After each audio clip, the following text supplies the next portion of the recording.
Greetings, fellow armchair Imagineers. Tiki here. And Blue Dragon 5.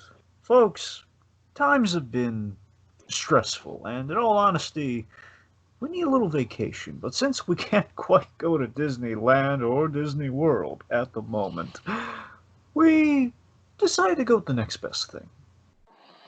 So get ready to pack your bags for a road trip that'll take us all over the Disney animated TV canon.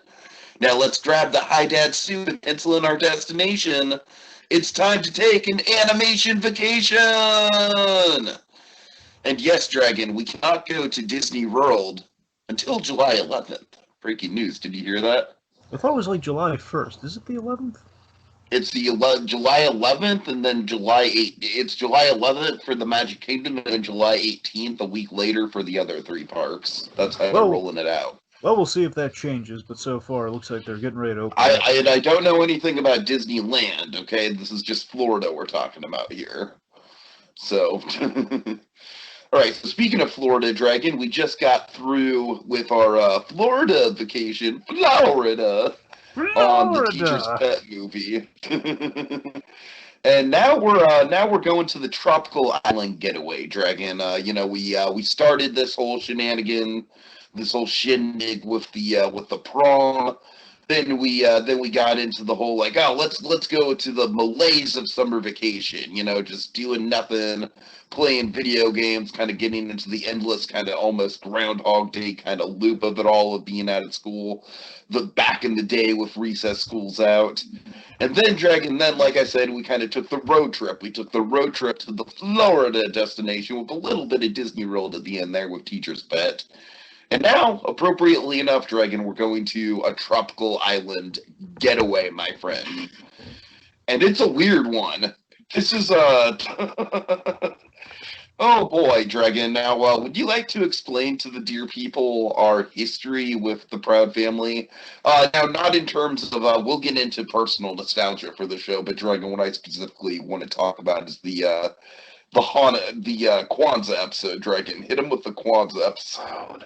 Well, long and short of it, folks, is of course in the summer months we like to do a little thing called Christmas in July, in which we talk about the Christmas themed episodes of some of our favorite and just some TV shows in some cases, and basically we covered the Proud family. It's the first time we talked about the Proud family, I think, and it was a Kwanzaa episode, because we got to shake things up, because sometimes we cover Hanukkah and outside of the regular. Every year to do a non-Christmas seasonal holiday. Sure. So point we do a little Kwanzaa, and of course, remember, oh yeah, the Proud family does like a Kwanzaa episode. Of course, it's been a while since I've seen it, so we watched it, and I gotta tell you, few odd things amongst that episode that particularly stuck with Tiki. I mean, outside like Sam Jackson being in the episode, I mean, there's it gets awfully wacky and off the walls, to say the least. Final image of them descending into the heavens, Dragon. That's what really still gets to me. Yeah, you're really hung up on the angel thing at the end, like the weird flying bit. Yeah. Okay, so this movie is weird. All right, it's really weird, but it's weird in kind of a fun way. And I don't know. I certainly think that out of all the movies we're going to be talking about, it's probably the one that's the most disjointed. But it's a lot of fun, Dragon. It's kind of all over the place. It's got a lot of moving parts to it. And honestly, it really doesn't adapt the show well. Like, if we're talking, the recess philosophy of, the laser and the moon and everything, this goes full tilt with that shit, you know what I mean? This is oh, lasers and the moon? Hold my beer, recess. But honestly, Dragon, having said that, at the heart of it all, it is a nice kind of, father-daughter bonding story, in spite of all the weirdness, so I do appreciate it. Yeah. Okay, so I guess really quick, Dragon, our history with Proud Family. I don't have. It was kind of something that was just sort of I watched it. I liked it. Dragon, I'm sure you and I share the same sentiment that we watched it mostly for Bobby and Oscar. Well, absolutely for Oscar for me. It's all Oscar for me. I was honestly drawn in by Bobby, to tell you the truth. I don't know why, but yeah, Oscar too. Oscar as well. He was always one of the big central draws. And honestly, Dragon, I gotta tell you, I feel like the supporting cast on the Proud Family is always kind of relatively hit or miss, and I kind of feel the same way when it comes to the movie. So, other than that, I mean, this is kind of like came out in a time where I wasn't watching as many cartoons anymore, but I do appreciate it for what it is culturally. Of course, it's one of the first, significantly African American led cartoons. Especially for Disney, but just in popular animation in general, to be a long-running animated series with an all African American cast, or a mostly African American cast. So, as the whitest man on the internet, or the second whitest man on the internet, depending on whose whose pigment is glowing brighter on a particular day, Dragon, between the two of us, I could say I like Proud Family. I'm not like huge into it. I don't have a ton of nostalgia for it, but I always appreciate what it's going for. I always kind of like the upbeat humor, even though I don't quite get it sometimes. Yeah, for me, actually, I did a little digging on the Proud Family, which I've never really been inclined to do, before this, and I found something out I never knew about. The man behind the Proud Family, Bruce W. Smith, kind of animator. Sure, this guy's an animator's animator, Tiki. This guy, he's been in the trenches in some of the best of things. This guy, he's been involved not only in he's been in animation since Roger Rabbit, man. He's worked on Roger Rabbit. He's done Space Jam. I want to say he headed the animation in Space Jam, but I can't Baby's quite. Kids. What? Baby's Kids. Yeah, I was gonna get to that, but I was kind of building to kind of the big moments in kind of black representation animation. But sure, he did Bebe's Kids. Thanks. Yeah. No, I'm sorry. It's just, no. You're right though. He does have a very prolific career. I was looking into him as well. Yeah, so that's the thing. Think about where he goes from. So he does something like Bebe's Kids, where story-wise, well, maybe not great, but still, like, it was a big stride. It was, I believe, theatrically released in the whole 9 yards. The point is, Bebe Kids was a big, as like an infamous video game. Bebe's Kids was a big landmark. And of course, we get to kind of the upper echelon of things. Works on Princess and the Frog. Not just works on Princess and the Frog. Dr. Facilier was his character. Yes, absolutely. That's his kind of claim to fame, and it absolutely leaps off the screen when you look at characters like Bobby and Oscar Proud in the show. And most recently kind of claim to fame, and I think kind of like so far kind of the top tier of his work. He did the Hair Love short, the one I believe that got the Oscar for best short. Oh, he did that. Okay, nice, interesting. I think it's the same short. Yeah, Hair Love. I'm pretty sure it's Yeah. the whole. Yeah, and actually, when you look at it, it does share some of his stylistic kind of traits in the animation, which I never would have put it together. But it's great. Point being, this guy, animator extraordinaire, has been involved in some of Disney's greatest successes, and again on character. He's done Emperor's New Groove. I want to say he did Pacha in Emperor's New Groove. I think that was his character. So this guy, he's all over the board.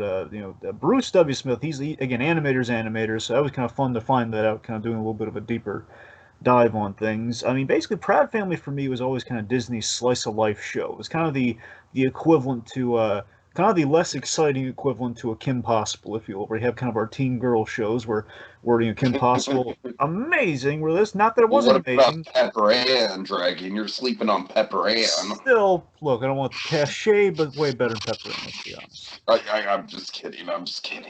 That's what I'm saying. Like, this is. I don't think anyone's favorite Disney show is Pepper Ann. Let's be honest. It just kind of existed. It was memorable enough to reference, really not much beyond that. Let's be honest. Did Pepper Ann ever get a movie? I don't think so. I would be shocked, Tiki, if Pepper Ann got a movie. Pepper Ann. Anyway, so my point. Sorry. Is that the big thing Proud Family had going for it had really solid character animation. That was the main thing really going for it. It had solid character animation, had really funny characters, and also at times, and again, kind of the Kwanzaa episode being a little well-intentioned, maybe a little off the beaten path. It tackled important themes here and there. Had some really good themed episodes. They tackled some of the big issues. They did it naturally. They did it in a fun way. It was kind of like not an after-school special way, but they just kind of worked it in there naturally. Like I always remember the Ramadan episode. I love the Ramadan episode where we kind of tackle a little bit of racism at the end of it. It's really interesting stuff. Good stuff. Just in terms of the heftiness of the themes they kind of worked in there on a Disney show. So, point being, it can be a little all over the place. We kind of build in with kind of all the diverse themes that we cover, as well as kind of your off the beaten path Kwanzaa episodes, which again all equate to kind of build us to the movie. And the movie, I remember being an event. It's kind of like, as all these movies were, they're kind of built up as an event, more like a TV movie event. Like now we're finally at kind of the TV movie level of things. I know Kim Possible was a TV movie, but it felt theatrical. Darn it, this one feels like okay, all across the board TV movie. I get. The animation, I feel like, is a slight upgrade, especially in some of the action sequences. I mean, don't sleep on the animation here. True, but I mean, there's like kind of a poor man's phantasm at the start of this. Where we do like the digital tour of the island. Let's be honest. No, you're not wrong. That's what I'm saying. Where again, you were taking pot shots at Recess for that. Look at that compared to this. I mean, I don't know. I would still say that. I still think the first shot of Recess looks bad. I'll give the second shot a pass, but I still argue that the first shot of Recess is pretty bad. Look at a DVD menu. Come on. All right. Anyways. Anyway, the point being, this is kind of a big. The point being, this was kind of like they were going broad and big for the movie and kind of what they thought was their final outing. Of course, now we know Proud Family's coming back, and they're doing this thing on Disney Plus called Proud Family, Prouder and Louder, I think it's called, or Louder and Prouder, whichever. Dragon, is there a time skip? I have no idea, Tiki. All right. Anyway, I'd genuinely be more interested in it if there was a time skip, as you know. Anyway, Mr. Time skip aside here. Point being, it's I think the movie, there was fun to be had in places of this movie, and there is a lot of fun to be had in kind of like seeing your old favorites again. Like Oscar Proud never lets me down, so I was definitely satiated with all the Oscar Proud shenanigans. But the movie, it's a bit of a mixed bag when you really look at it, especially. Oh, yeah. Big time. Especially if you watch it on Disney Plus, they tacked on a short at the end of it. Did you get the short at the end of it? Oh yeah, I did. Yes. Yeah, we'll put a pin in what that. the hell was? Oh boy. Yeah, we'll put a pin in that. Just like it's part of the movie. What? Yeah, it's all right. Yeah, more on that later. Anyway, so that's pretty much all I got on. It's an odd experience, has some highlights, but it's an odd one. All right, so speaking of odd, Dragon, by all means, tell the good folks at home what the freaking crazy plot is. Like, by all means, I'd love to hear it. All right, folks, here's the plot in a nutshell, literally.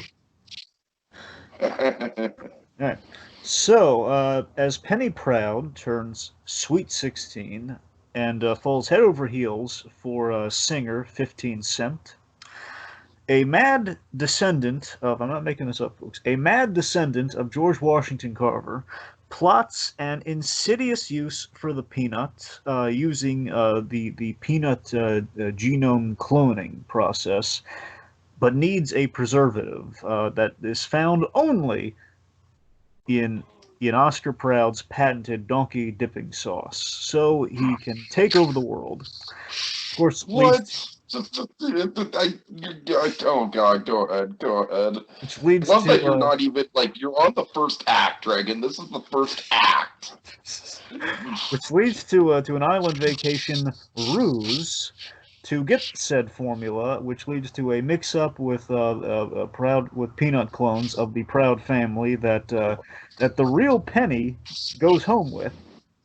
So basically, we then get our classic Proud Family slice of life shenanigans, but with a twist, for sure. That ensues as Penny basically gradually she learns the value of family in an emphasis on this, a very unconventional way that in turn saves the day. Oh man, Dragon, that was maybe one of the top 10 most entertaining plot summaries you've ever done. Just because it's just. There's no way to sum up this movie without sounding insane. It's impossible. Oh God! Just when I said descendant of George Washington Carver, thought it's gonna be off the rails. Yeah.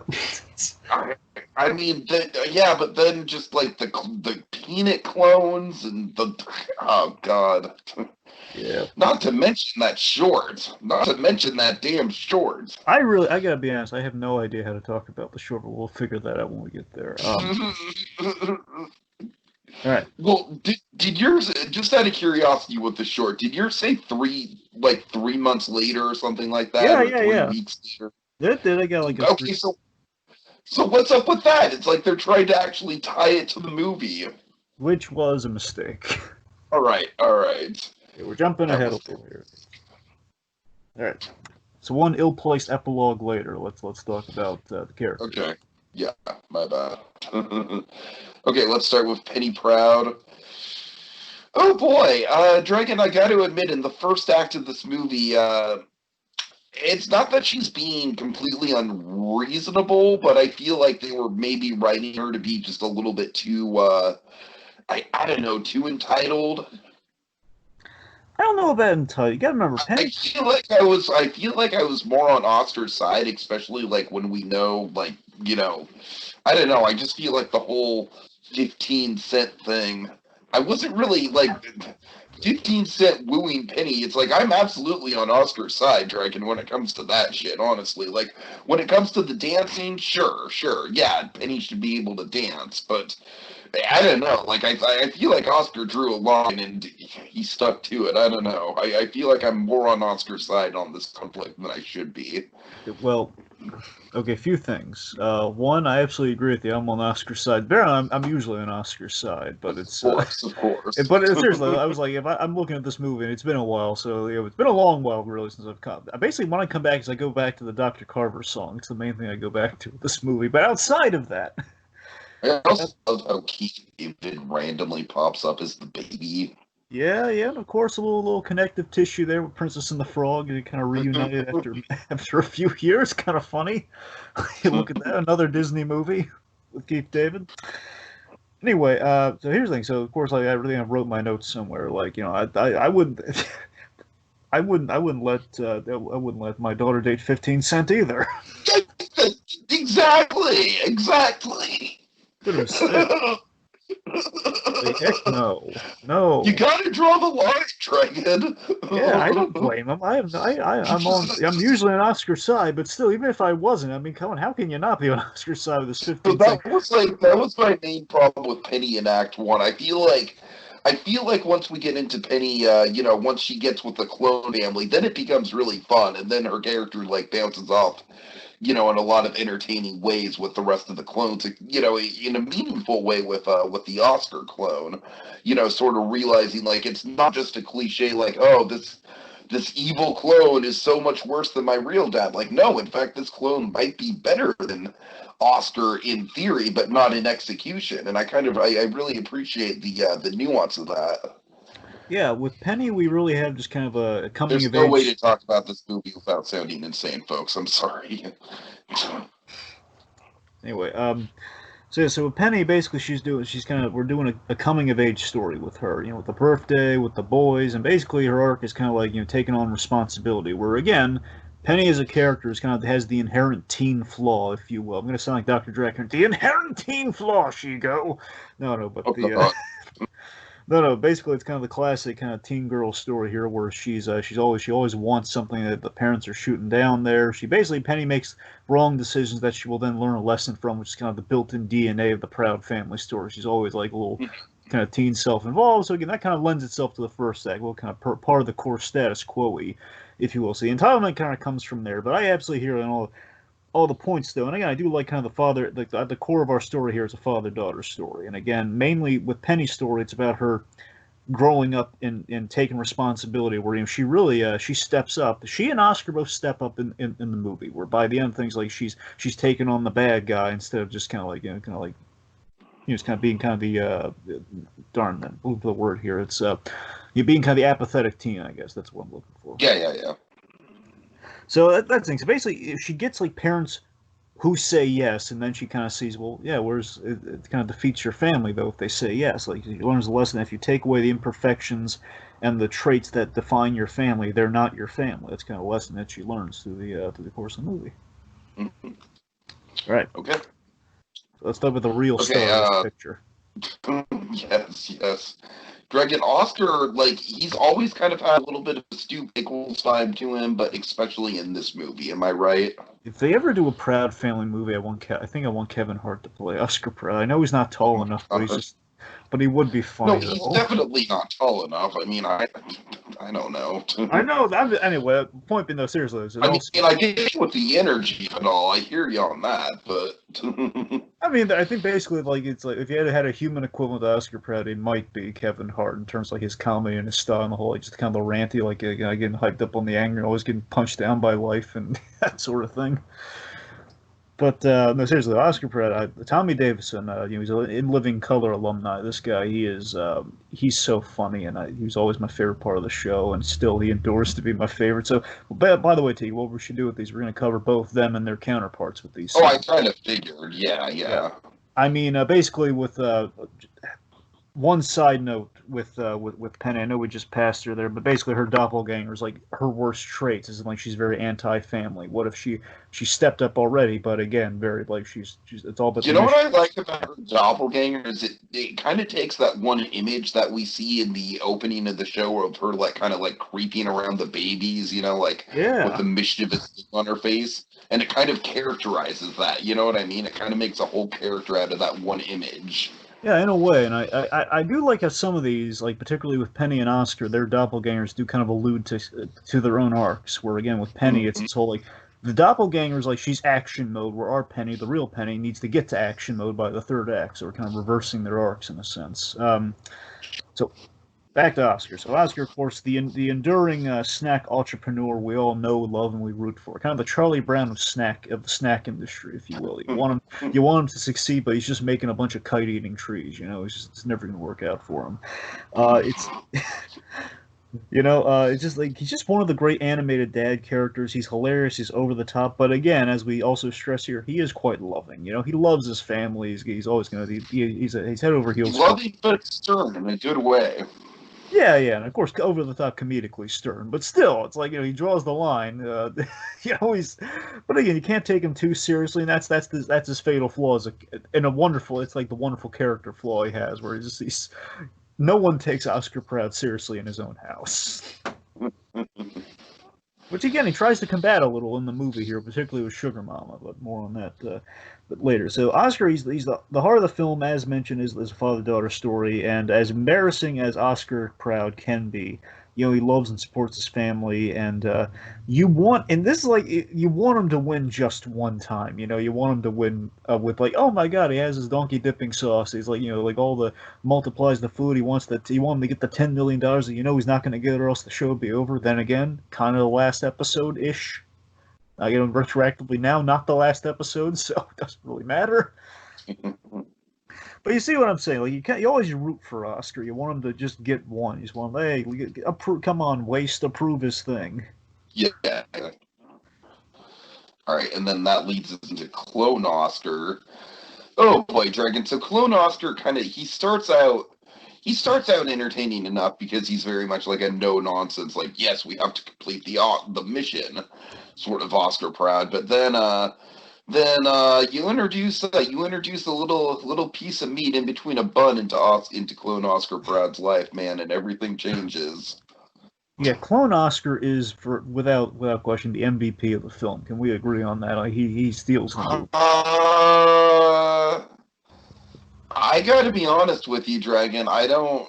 The hot dog gag I felt was a little overbearing and a I little love. overdone. I gotta be honest with Here's the you. thing. I feel what happens every time that people talk about the Proud Family movie, which is not often. When they talk about it, they always go to, "Why is he obsessed with hot dogs?" Well, you know what? Dragon, I'm one of those people. I don't get the gag. I don't get why it's funny. I don't.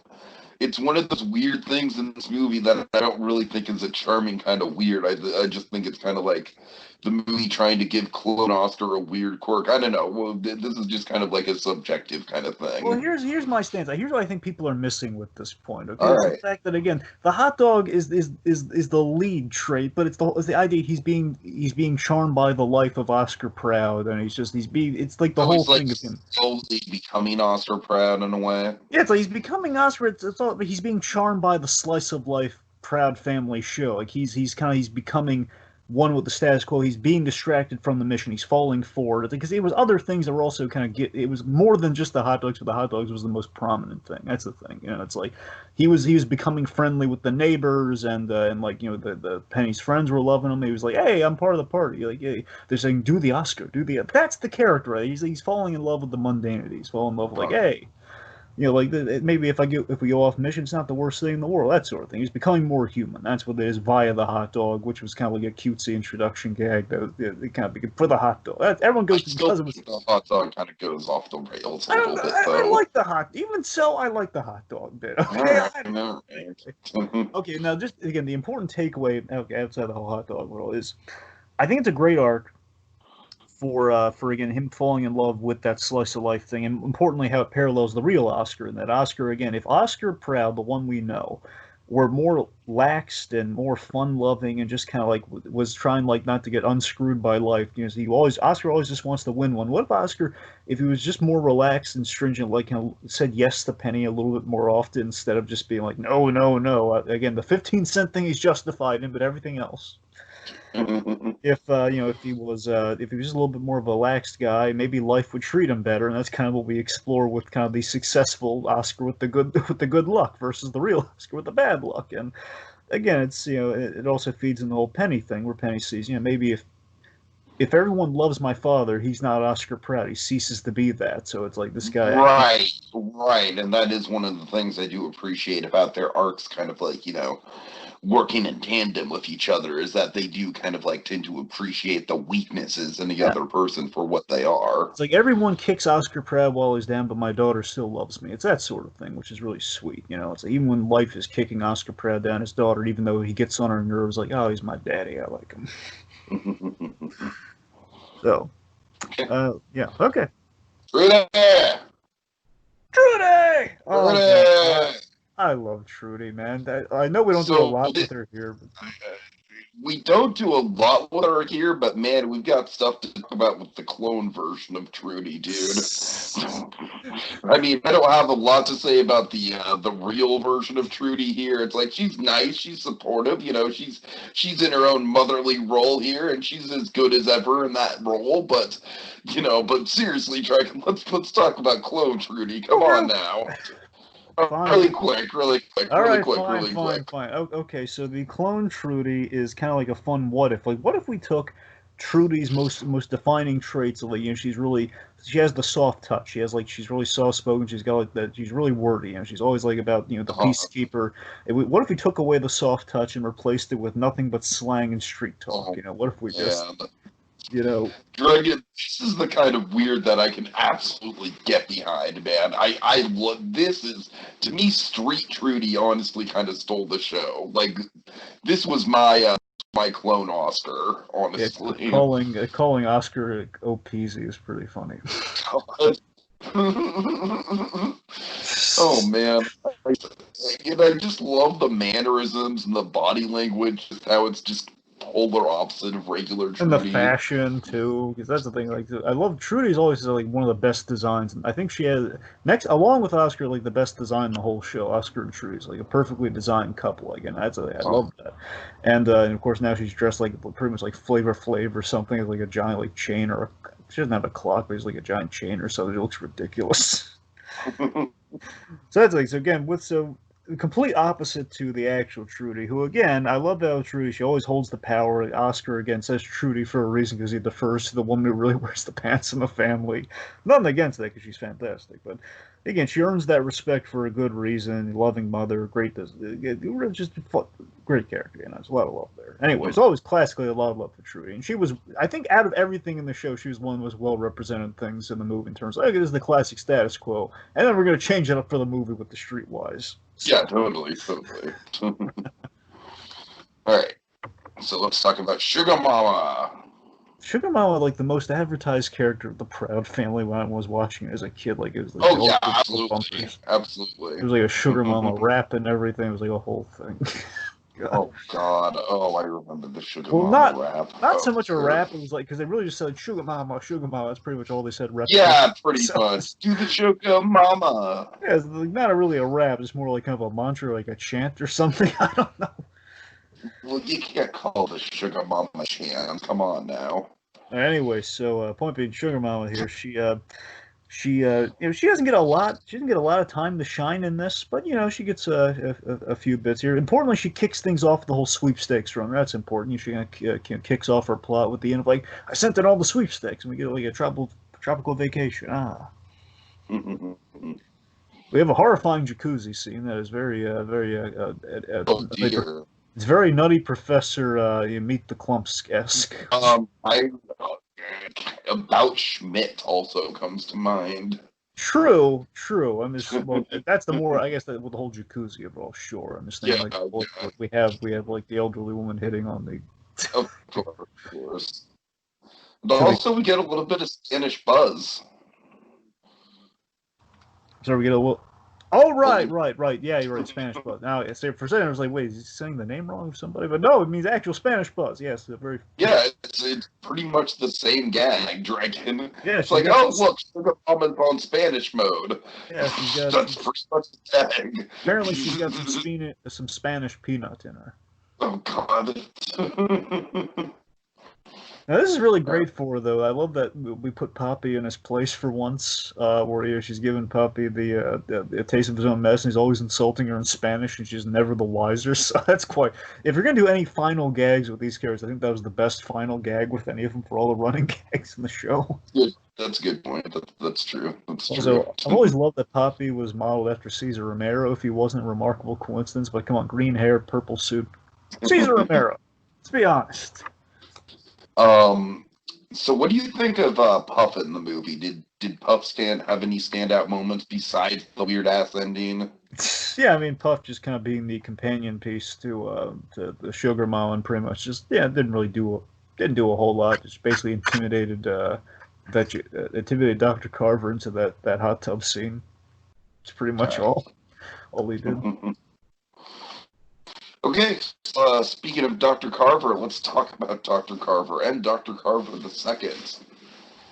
Oh boy, where do we start with this, Dragon? Well, first of all, let's start with who voiced Dr. Carver. The wonderful Arsenio Hall did the voice of both Dr. Carver. I love Arsenio Hall. He's great.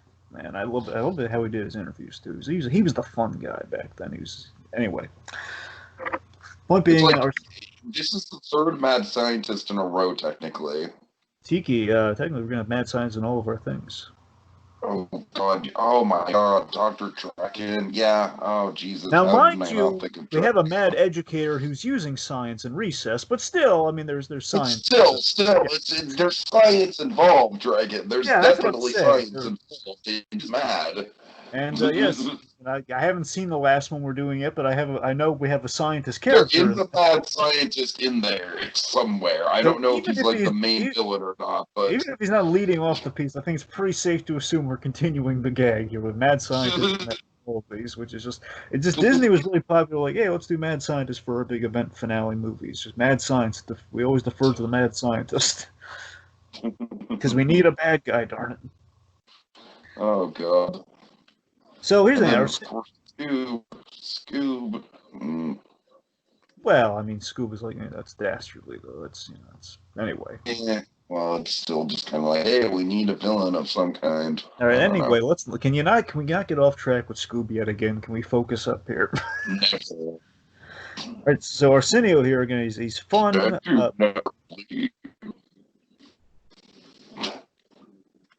Anyway. I'm sorry, I'm done. Go ahead. I hope so. All right, so Arsenio here, he's fun and places a little layered. I use layered in the loose sense, mind you, but still, it's like more like layers of skin once we reveal like certain mask reveals and everything. But also fun fact, because I guess for some reason they couldn't get him. Cedric the Entertainer usually did the voice of Bobby, but here Arsenio did the voice of Bobby, doing the whole yeah. I guess it kind of explains why he doesn't have a ton to do outside of sleeping. All right, so let's start with, I guess, just the original Dr. Carver a little bit here. So I love the historical connect of the George Washington Carver thing. As insane as it sounds, I do like that. With the whole, if you're going to do a peanut, No, I think it makes a lot of sense, honestly. It kind of adds like some sort of like actual reason for the fixation on the I peanuts. know. That's what I'm saying. And what's And great you is know what? In true Pratt family fashion, it also kind of like shines light on on an icon of African American culture. true, and also, again, you're right there. That's the main takeaway. But also, it's a solid correlation to what was a mainstay in the Proud family, Oscar Proud, and the snacks. Of course, we're looking at the snacks and snack Uh-huh. foods. The peanut. If you're going to make a leap and kind of combine like black icon as well as hey, we need a snack food kind of connect to bring Oscar into things, goes hand in hand. Like what have we not really covered in the Proud family? George Washington Carver. Why not? Let's go nuts with it. So yeah, I mean, sane as it is, folks, I really do think that the villain does work. It's crazy as it is. And what's kind of great too is when you think about it, George Washington Carver. I don't know if it was like an ace up the sleeve of the creator of the show. Like one of these days, I'm gonna do a thing in regards to Oscar Pratt with George Washington Carver because if you think about it, George Washington Carver would be like the perfect role model for Oscar Pratt, just kind of the ultra, kind of the enterprising kind of snack food guy. Where George Washington Carver, one of the most creative snack food guys ever. Like all the 300 uses of peanuts, not peanut butter though, but the 300 uses of peanuts. It's Yeah, crazy. yeah. That's still it's such a crazy historical fact. They never did peanut butter, but did everything else though. Anyway, Right. So yeah, God, I love the design. I love the nose. What do you think of the twin twist or the clone twist? I think. Well, I mean, if you're gonna do clones of everything else, I mean, it really makes sense. Okay, that's why like, his facial features. Basically, when we reveal why his facial features are falling off and everything else, that was a really good reveal. Like, okay, that's a really good reason why we've been doing this weird nose thing. Like, his nose is falling off more than Michael Jackson's. It It's was like, a timely Michael Jackson joke at the time. well, let's see, it would have been like 2000, 2005, I think. Would have been pre his death. Yeah, it would have been pre his death. So I mean, it's entirely at the very least, like nose is falling off there. He's got to be a little bit of Michael Jackson reference there. I mean, come on, let's be honest. Oh, my nose. Anyway, anyway, so, but yeah, the whole the clone twist is interesting. Again, does fit the whole. If we're gonna clone the Proud family, at least it's not coming out of nowhere. Mm-hmm. So again, I think the big theme of the clones, it's kind of an allegory for family. It's kind of the main thing we're doing with all these clones. I love the idea. Once we dig into it a little bit later, is a Dr. Carver. He was a lonely scientist who was seeking a family and in companionship through science that really went awry via his clone, Dr. Carver II. Mm-hmm. Speaking of which, Dr. Carver II. So this is such a genius idea. I feel of this genius idea for a peanut-based mad scientist to take offense to when he tries to present like, hey, look at all the cool things that peanuts can do. Uh, when he gets told by the waste guys, which of course is to spell out the acronym here, the Wizard Academy for Snack Technology and Education, waste. The waste board members, they tell him that peanuts are played Not out. the Pass best it. acronym, Dragon. Not the You're best acronym. no, it isn't, sir. No, it isn't. So the point being, he's being told by the bigwigs of snack foods here that the peanuts are played out, passe, like all that sort of stuff. And imagine it makes sense that he would take such offense to that because he is a peanut. It's like you're saying you are not special. You don't deserve a right. You don't deserve the right to exist. In essence, is that's what it's being conveyed to him. So it's an interesting motivation for him, as crazy as it sounds. And Yeah. of course, the performance of the matter of the two that Arsenio does here. I love just the ranting and raving tantrums that he has. Like The when Oscar, laugh that we hear, like right off the bat, like one of the first things we hear when the movie opens is that laugh. yeah, just the laugh, and I love it when he has a little tantrum. He rips up the check. Ah, I've been a patient man. He's just freaking out. Just funny. And he's also kind of like in parallel to Oscar Pratt as a character, he is kind of the embittered version of Oscar Pratt. Like, what if Oscar instead of like keep on trying and trying and trying over and over again after his many failures? What if he just got really embittered and he tried to take over the world and also trying to supplant his father, where with Peanut kind on top is what this one's doing. And in terms of, like my original creator kind of did this to me. I'm gonna show the world Peanut kind can exist. And Oscar Proud trying to prove himself the sugar mama deep down. He has his own family issues. One could argue. Mhm. Yeah. All right. Okay. Oh yeah, and then we have Cashew and Wally, Dragon God. I'm sorry. Remind me who Wally is. Wally's the one that helps the Proud family on the island. He's the one. Both of them work for a Dr. Oh Carver. yeah, right. The Penny's would-be love interest. Yes. Gotcha, Well, gotcha. Cashew works with the evil Dr. Carver, I who know who Cashew is. Yeah, yeah. I and just Wally need was the my one memory working for the jogged. Wally's working for the original one who tried to hit on Penny. That's Wally. Wally. All right, got it. Wally. Okay, so honestly, neither of these two really stick out all that much. I think Wally's kind of the more interesting of the two.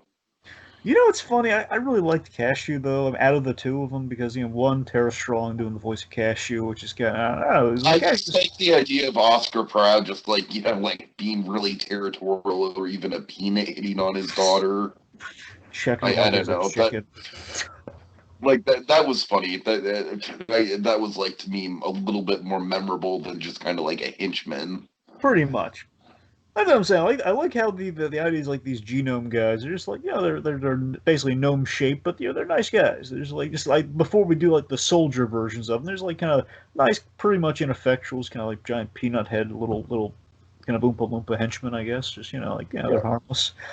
Basically, Cashew serves as exposition for Penny. It's like, oh yeah, your family's clones, by the way. Wait, what? That's pretty much Cashew's role. Let's be honest. And also gets everyone up to speed. Like, hey, I don't believe that at all. Shows them Cashew. Okay, we're in. It's a nice way of abbreviating the plot with like a little fun, cutesy character. Yeah. Okay.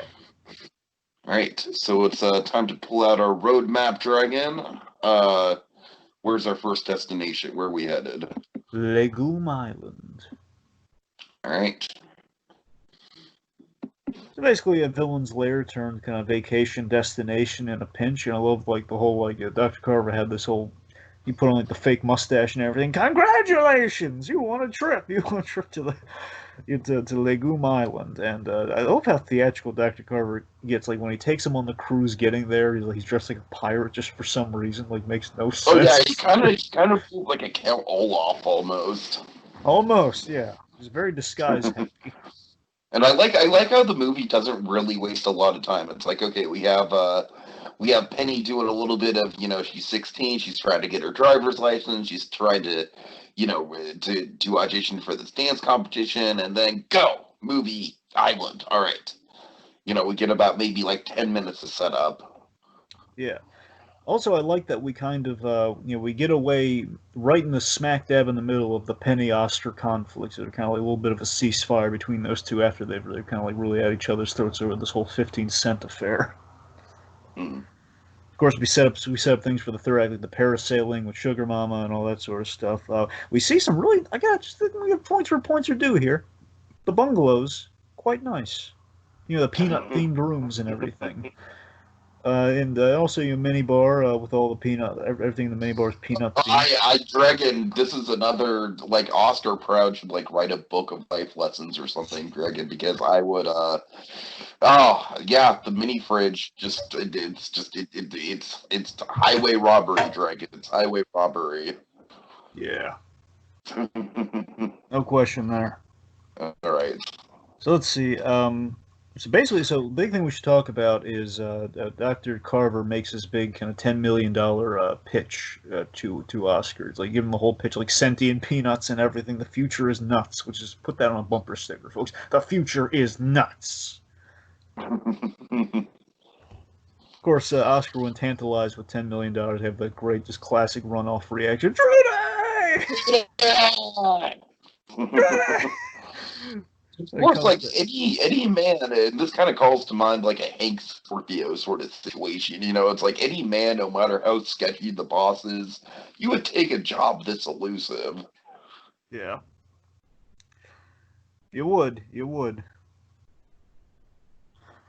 So let's see. So here's my question. Let me ask you this, Tiki. Do you think he was bluffing with the $10 million? Because I mean, he does own an island. So I don't know. Maybe I don't know. Maybe he has the money. I don't know. I mean, he had to build all this lab stuff. I don't know.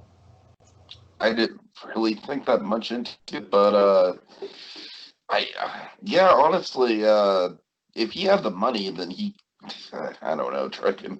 That's what I'm saying, Sorry. right? Because they don't know if he's bluffing or not. Because he offers him $10 million. Obviously, it doesn't really matter because he tears up the check in frustration, so it doesn't matter. But Yeah. also, a little thing with Wally, I love that Oscar heeded the warning of someone for once. Like the only time in the show someone says, "But don't give him the formula." He says, "Hey, 50-50 partners, I'm going to hold on to the formula." Actually, heeds the warning of somebody for once and saves his bacon. I love that we see Oscar Proud. This to me is kind of a fun thing with Oscar, where he gets tortured in quotes here. Really gets tickled. He gets spanked. He gets a few electric shocks. Gets his teeth brushed. He watches the kind of the Barney equivalent within the Proud Family thingy. He goes through a lot, and of course the gag really here being Oscar's been tortured for a few seasons of this show. He's been through a lot worse than this Dr. Carver. You're gonna have to try a lot better to get Oscar Proud the break after all like the bones that he's broken and everything, and like oh god the Doctor Pains of it all. It's quite laughable. Point being, it's covering some plotty stuff here on Legume Island. It's kind of what gets kind of the big conflict star there. Oscar holds out in the formula, which brings us to other things. So, back to the father-daughter story, though. Let's go to a luau. Tiki, are you hungry? You want some entertainment? You know I love a good dinner and a show, Dragon. I mean, come on now. Yes. All right. So yeah, this is Penny's big birthday party, and it's kind of continuing on the series of unfortunate events, Dragon. It's a very tragic 16th birthday party. It's like they're trying to have a good time with it, but at the same time, there's something very nefarious going on right under their nose that is pretty bizarre, leads to a pretty bizarre musical number. And DNA collection sequence, but yeah. But But yeah, he kind of achieves, kind of kills two birds with one stone. Kind of drives the wedge between Penny and Oscar a little bit more with the birthday party, and then also just kind of like we show the DNA collection in a fun way. So it's a pretty effective scene. yeah, I like that they made it. I like that they made a good faith effort with the birthday party while on vacation. It was a nice looking cake and everything. It was a nice little surprise. And again, had the birthday wish gone down better, like, well, can I go, Daddy? Can I make another wish? It's like, no, he's just sticking his foot down. Then she makes the age-old, like, be careful what you wish for thing here. Like, I wish I was away from you on this island and guess at 15. Oh God. Yeah, just to give points to because we're not doing it just here. Kyla Pratt, she's also really good. Oh yeah, yeah, always great. Okay. All right, so let's get to the summit slash the beach. Yeah, basically where we find the real Doctor, the journey to with the real family to find the original Dr. Carver. That's pretty much kind of this whole section is. We see kind of the survival story for the Proud family in a pinch here, and basically clone Penny and I Amazing feel Mo. like it's so many like 10 minute. That's the thing, Dragon. Like some movies are like 3 episodes stuck together. I feel like this movie is like 10 episodes stuck together somehow. At least five, but yeah. Right. Yeah. Yeah, basically, like the main the kind of thing going on here is Oscar and Trudy through the clone Penny. They're kind of come to the realization that Penny's growing up, and they're kind of longing for her not to grow up. So that's kind of the main connective tissue with kind of the journey to the beach here through the summit. Um, Also, at Clone Penny here, she's undercover. She's getting leads on the necklace and kind of ratting them all out to be clone Doctor Carver the second. Which, speaking of Doctor Carvers, we have our flashback sequence. Once we find the real Doctor Carver, is looking a lot like Boogaloo Shrimp, Very which is much a real. so. Yeah. I gotta tell you, now that I've learned a lot more about that movie, in the years since I've seen the Proud Family movie, it's quite a hilarious reference. I recognize you. You're Boogaloo Shrimp from Electric Boogaloo 2, aren't you? God. All right. So yeah, like we already kind of established with the characters, just a really clever way to tie George Washington Carver and everything, and then the cloning of it all. I don't know. Well, there's just one thing I want to hit with this: the Okay. sunburned clone. That reveal. That so I love that as kind of like this. You feel a little bit of sympathy for Dr. Carver the second here, where you reveal, okay, that's why he's wearing the mask and the fake news because he's horribly disfigured. He left him out in the sun. It's ridiculous, but we added a little bit of dramatic heft to an absurd moment. He left him in the sun too long because again, peanut clone. He's all sunburned. And he's nasty looking, but it's you feel bad for him. We also Sure. established Bobo, the giant first experiment, who is kind of our mode of transportation later. Giant fish mutant peanut thing. Oh God, Dragon, I'm sorry. There's just so many bizarre, like yes, I forgot about Bobo, of course, the giant peanut transportation. How could I Yeah. forget? Oh God. All right. Oh, this movie's so weird, Dragon. I'm sorry. I'm trying to keep up with it. All right. All right. Let's get some hot dogs, man. Yeah. Yeah. Oh God. Okay, so I feel like we already pretty much talked about a lot of the clone stuff, but what do you want to highlight in particular here, Dragon, with the clone shenanigans? Okay, so we're going to stuff ball here, the big stuff ball of it all. Taking a little sport and get some ballpark franks, as it were. Um, so it's almost a lot of the clones that just collectively, because we did break it down already. Collectively, it's almost kind of Coneheads comedy with the Clone Proud family, which is kind of fun. I also like that, throughout both of the storylines, they never catch on to the fact that it's clones of each other. Yeah, it's just fun. I love that Penny is just rolling with it and the freedom that she now has. Like, they're giving money to everybody. They're like, no doesn't exist because according as far as they're concerned, Penny's calling the shots so long as it's for the mission. So yes, Penny's in heaven right now, and we go to the big stuff ball game, and essentially at the stuff ball itself is a sport. What do you think about stuff ball as a sport? Like, what do you make of this thing? I I don't know, Dragon. It makes about as much sense as any real sport does to me. It's a fair point. I didn't think of that, but I basically, do I do like Wizard Kelly though. one of my other favorite Wizard Kelly characters. is always always a very enigmatic presence on the show. Wizard Kelly, he's so fun when he shows up. I have a weird nostalgic story for you about this. Okay, so I always misinterpreted apparently because when I rewatched it, I always thought I was right until I rewatched it today, and I found, oh god, I was wrong about that. The whole 12 wizard dollars thing. Because as a kid, you know what I thought it was? Hmm. I thought it was a Wizard Kelly kind of classic Wizard Kelly versus Oscar Proud fashion. Wizard Kelly said 12,000 wizard dollars. And then when, of course, we get up close and he awards it to Oscar Proud, and it says clearly on the check, as you can see, 12 wizard dollars. And of course, then the big disclaimer comes on, wizard dollars can only be used, blah blah blah blah. And again, I think that's like a legalese for he said 12, not 12,000. That was what Oh I always God. interpreted the gag to be, but it wasn't. It was just $12. It was just kind of weird. Like you win 12, you go. Basically, I guess the real gags he went through all that just for $12, which is kind of funny. uh, Anyway, point. So stuff ball. It's like rugby meets wrestling meets basketball, which is just a weird combination. I don't know what to make of, but I don't know. It's kind of fun-ish, I guess. If you're gonna zest up a sport a little bit, I guess, like pro wrestling meets basketball. Why not? Of all the weird things in this movie, why That's only like the 10th weirdest thing in this movie, Dragon. It's not not? even in the big leagues of weird. But yeah, so speaking of big, so this is where like Oscar he falls in love with the hot dogs here, and I just love like this. We get to see Oscar win one for a change, where he just kind of throws this basketball, this giant wrestler into where are you gonna be when Oscar Mania comes for thee? When he like tosses him in the basket, it basically accomplishes the mission the way they phrased all that. It's great. And of course, Wizard Kelly, as you mentioned, of course, he's always been Oscar Proud's better, kind of the more successful rival, and it's just this very Wilson from Home Improvement like framing. You never see Wizard Kelly's face because he's such a tall guy. It's just always been like Police Squad framing. A lot of fun there. Oh yeah. It's just like a fun. To me, it's always been kind of like a fun, fondly remembered sequence from the Proud family movie. This whole stuff ball game, just because it's fun and wacky. It's like, look at Oscar Proud win one for a change. Get your camera. It's never going to happen again. Okay.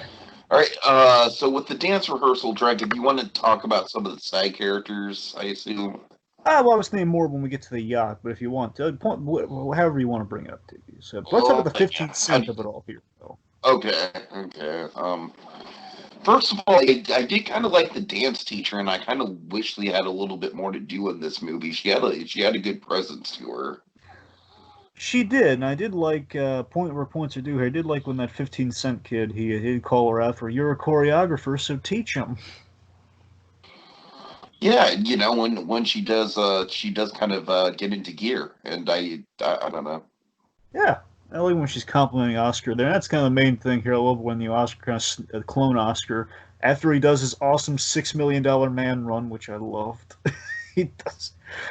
Sorry, it's kind of a fun runner, literal runner. When after he gets to the dance class, he's got infiltrated. She's commenting, "I haven't seen anyone move like that since the old woman on Soul Train." Yeah, some fun bits there. But yeah, so basically, this whole 15 cent backup dancers tryout thing. It's been kind of the runner through the whole movie. It's all building towards our climax with the halftime show. Yeah, it's the big, Yeah. the big payoff there, and also, of course, kind of the big inkling for the penny 15 cent relationship, which you and I are very much in agreement of. Not right for her. She can do better. We feel as the Oscar Proud fan club. I mean, not just that, but it's like I understand that 15 cent, like the whole gag is like, oh, he's 15 years old. I get that. But Dragon just like rappers seducing teenage girls, Yeah. not the best connotation just in general. I You know know. what I That's mean? see. Here's the thing. Here's why I'm on Oscar's side. If anyone's wondering, outside just the blind Oscar love here, is that I don't care. Even if 15 Cent says, "Oh, the papers just make that up about me, that I'm a player or whatnot." It's like, guys, whatever you say, he shouldn't have offered her a ride home. Okay, that he shouldn't have done that. Yeah, I just feel like it was an element of the movie that just kind of veers into creep territory. But Dragon, do you think it's like post Me Too or what? Because I don't. I think even back in the day, like with the R. Kelly situation and everything, like there were not great rappers, doing not great things to teenage girls back Well, in the day. I obviously, don't at the know. time I watched it, that wasn't going through my mind. When you bring it up now, absolutely, and just something felt like not right. Of course, it's like they're literally steaming up the windows with the kiss, and then Oscar's Oh got yes, boss what's up with that too? That was oh man, no, no. The more I like think that. about it, It's not, and remember, Penn. Here's the twisted thing. Penny initiated that kiss because he was. That's the thing. Like to give the kid oh. seems like nice enough, but I don't Well, trust it. Dragon, we found the worst part of this movie by a long shot, Dragon. Yeah, We of course found pinpoint the worst moment. But again, I do love Oscars. Like of all the Oscar proud yells, like that's like Penny. Yeah. Oh boy. So importantly, with the last thing with the dance rehearsal, I guess importantly, we glimpse Penny in this moment glimpses Oscar as the cool dad, which is too much for her to handle. And that's when she starts like kind of wondering, okay, what's going on here? Mhm. All right. Okay, so the yacht, or as Sticky says, the yatch. Yeah. I kind of like the runner with Sticky being associated with 15 Cent. It was like the one thing about 15 Cent that I sort of liked in the movie. Yeah, it was his cousin. Yeah. I don't know. I gotta be honest with you, Dragon. All these side characters never really thrilled me, to tell you the truth. I mean, to give him It's all credit where kind of blend together, if I'm being honest. I think you're here's Nate. I agree with you mostly here. I'll give him points where Like points due. Sticky's easily the highlight of the bunch. Don't get me wrong. I'm saying is everyone gets a bit. It's just like very sparingly. They got a bit. It wasn't like a payoff. It was just a bit. It's not like a recess thing where it's like a Yeah. big, like, an Avengers style setup and Yeah. payoff bit. It's just like, oh, there's something. They did something. That's what I'm saying. Nice. Let me break it down for you very simply and very quickly because there's really not a lot there. Okay, so it's basically Zoe had her whole butterfly thing. Be the butterfly, which I guess she paid off in the battle dance. So again, vague payoff. Uh, La Cienega again, just she's the Lucy. And now's where I compare them to the Peanuts characters. Again, a movie all about Peanuts. I think it's a little apt. So La Cienega, like Lucy, just she's kind of the mean girl-esque kind of characters, always insulting Penny. Why Yeah. they're friends? I never got it in the Proud Family show, but let's go figure. Dijonay and Sticky, pretty much kind of a Linus and then Sally set up there, like, oh, I am not dating you, Dijonay. Yeah, the whole thing. And Sticky again with the cousin who brings the connections, and again kind of a whole Yatch runner. It's pretty much all Sticky gets. But again, at least they connect with 15 cents. It was not completely out of nowhere. That's how we get a boat and everything. So let's see. After a little, again, the battle dance sequence is connecting the whole. Like, they're all training and dancing for the big Oh, halftime can show. I say the battle dancing goes on for way too long? Yeah, and again, I think it's like hey, we keep building up this because we're not going to see him dance really in the third act. We got to give him dancing somewhere else. Ooh, Otherwise, why you was he? know what? Now that we're kind of breaking down the movie Dragon, I feel like the primary Oscar and Penny stuff works really well, but I feel like a lot of the stuff that's set up doesn't really get that paid off, and that's kind of a problem. It gets paid off on paper, but not really. It's like Yeah, technically, did it yeah. happen? Yeah. Did you really? Did it feel like a parade worthy thing? Not really. Oh God.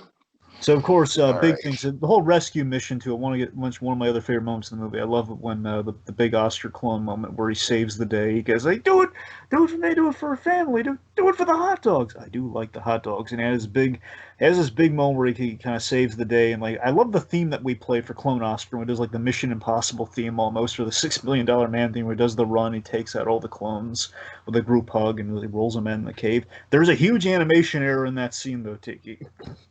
Is there? Yeah, basically it's just supposed to be the one clone set of the Proud family. What they did is they had duplicates of there's like a few Oscars and there were a few like a number of members, like they were double cloned or whatever. So which makes no sense. And again, when he takes it out, he's only taking out like the one group family. Otherwise, like how would she even know which Oscar is the one is her Oscar if there's like a whole bunch of them? So it doesn't make any. Yeah, Yeah, that's fair. That's fair. that's what I'm saying. Just the point being, it's That's like like half an animation error, half a logic error. yeah, I'm saying it's like there's multiple characters. That's a pretty big error. Like, well, you have like five Oscars in one scene. That's a problem. No, I'm saying, but clones are involved though, right? Yeah, but it's like supposed to be just like the clones. We're not trying to confuse it with more clones. The last thing you want to do in a clone thing is add more clones. All right, fair enough. All right.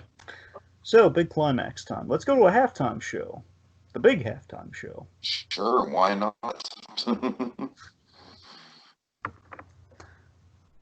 This is it's kind of a neat climax on a blimp. I'm never one to veto a climax on a blimp. Are you? No, Dragon, I'm not. I don't have a lot to say about this. I will say the one cool thing about this climax is, we get to see Penny and Oscar finally kind of coming together and working together, via Sugar Mama's Their drawers. One, yeah. drawers. Doesn't Sugar make Mama, sense. give me your drawer. My drawers. Oh God. Oh god, again, it's like the one moment she gives him some respect, but still, it's just like of all the things to give him respect. The only way it's like again, it's the kite eating tree bit for Oscar Pratt. Like he's gonna get some respect, but in the most ridiculous way possible. Uh-huh. Also, like a few things I love. As I mentioned earlier, we don't really have to spend a lot of time on. I like the Dr. Carver song that kind of precedes the halftime show, kind of climax of it all, where he's just like his whole like motivation and everything. It's like a fun little of all the musical sequences, quite fun. Um, Not a lot of musical sequences, but anyway. Also, Nearly as many as teachers bet, that's for sure. oh god, no, not as many as teachers. Teachers spend like a whole he gets a whole album. Darn it. No, but You're that one got of my that favorite right. My favorite ridiculous thing in the halftime show. It's awesome. I love the Say Hello PSA film, basically warning people about the new status quo once the I soldiers take forgot over. about It's so that. funny. Yeah, It's just this black and white. it's almost got a tinge of like let's all go to the lobby to it, Dragon. Almost. Well, it is very snack based, so that's a very That's apt what I'm choice. saying. That's what I'm saying. Speaking of which, I love that they're not in a movie during this, but I love that we're at a ball game and a kid's eating peanuts and basically have the giant soldier like saying pretty much like no, not while you're eating peanut butter. You guys, this is hilarious, like ridiculous. Like here's the new status quo with basically under occupation in the 50s. So it's like a Red Scare parody. Oh God. Oh god, just really funny. Anyway, so as all this goes on, we have our big showdown. It's nice to see should at the end of the day, really, I think it should be Oscar going against Dr. Carver, but we have to give Penny something to do, and she has to take responsibility. So Penny goes up against the clone Dr. Carver, who, by the way, gets really off model in shots because he's giving like a big furry Grinch head in places. Yeah, I didn't really quite get what was up with that. It's like basically here's the thing: he looks his best when two moments. So during the flashback, we reveal, oh, he's burned up on the inside. And when he unmasked in front of everybody for the first time, that's when he looks good. Then everywhere's like, okay, furry Grinch head here and there. Like we just can't keep him on model because we just why bother at this point? It seems. Right. I don't know. He looks messed up. He's crazy. He's a nut, man. Let's just go with it.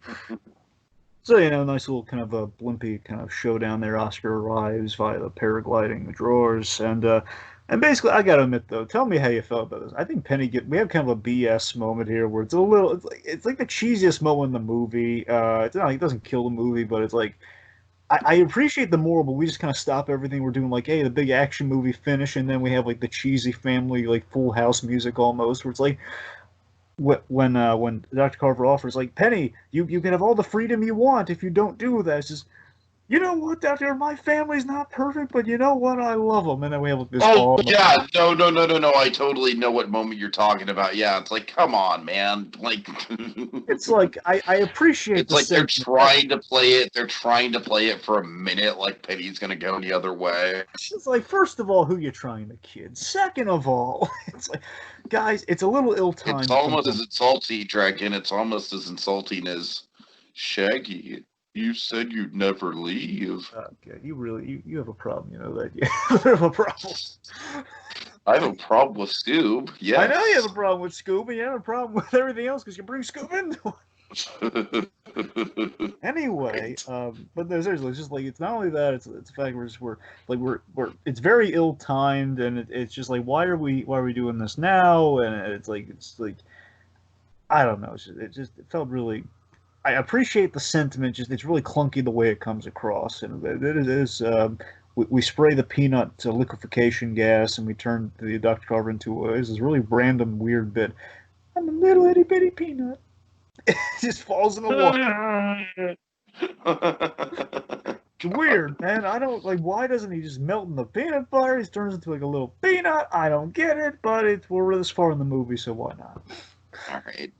All right, so the ending. Oscar gives Penny a little trust, a little freedom, gives her, like, again, not on everything, but says, hey, like, go do your halftime show. You earned it, kid, essentially. Yeah. And we end the consent, but... Yes. The animated film, of course, ends like many animated films do, with dancing. Right. With a dance party, as you do. As you do. Scoob.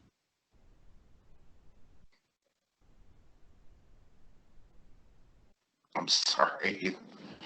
All right, so then we get to you take the reins on this one. Oh God! All right, so Oscar has somehow, as if inventing a peanut that could multiply itself wasn't weird enough. He invents a peanut that gives you just freakishly fast-working superpowers. Well, a beverage. He invents a beverage of something, like a new soda snack of some kind. Right. And, oh man, Greg, and honestly, we're already going, like, this is already the longest podcast in the animation. I'm tired. I don't even know what to say about this madness, Dragon. I got to admit, it's just like giant Godzilla size Puff, giant Godzilla size Sugar Mama. What is going on? The only sort of connective tissue at all is that Penny is still kind of going for her license, I guess.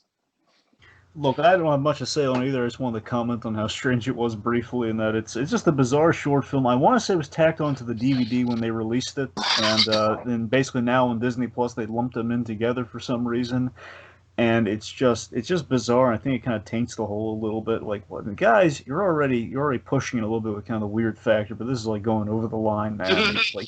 And it's not that it's not like it's a post-credit thing. They spliced it in there. That's the problem. They split the whole 3 months or 3 weeks later. It's that whole thing. We're like, okay, guys, that's I literally, I've all, to me, that's far more bizarre than the Kwanzaa thing you're always hung up about when I watch this thing. I really was like beside. I was like, what? They're not wrong. That is more bizarre than the Kwanzaa thing. I won't fight you on Yeah. that, Dragon. Don't get me wrong. Because I'm looking at this thing like giant sugar mama, and like they have the random like Japanese kid saying, "I love you, Puffzilla." It's like what the saying? Like what is this? like, why does Puff have like an in canon Godzilla show? Yeah, I don't get. All I can say is like when you look at it now, it makes you a little grateful because I never knew about this thing until watching it like recent watching it for this. But it's like, why on earth do we have this? And like now it makes me grateful we're gonna get like more Pratt things, so we'll end the like period on a note like that. Looking back on it, we don't end like a weird Godzilla sugar mama. Yeah, it's Anyway, not great. it is. So, let's go to our final destination. So final from me, Dragon. This is, I haven't even watched the Phineas and Ferb movie yet, but it's pretty well regarded. I got to imagine that it's a little bit more even keeled than this. So, Dragon, this is like the summer vacation that goes wrong in a lot of ways, but we still form a lot of fun memories out of it in spite of it going wrong. It's like I don't know. There's this movie is it's just straight up wacky. It's like there's some elements of it where it's kind of like what the hell were they smoking when they came up with it, kind of stuff.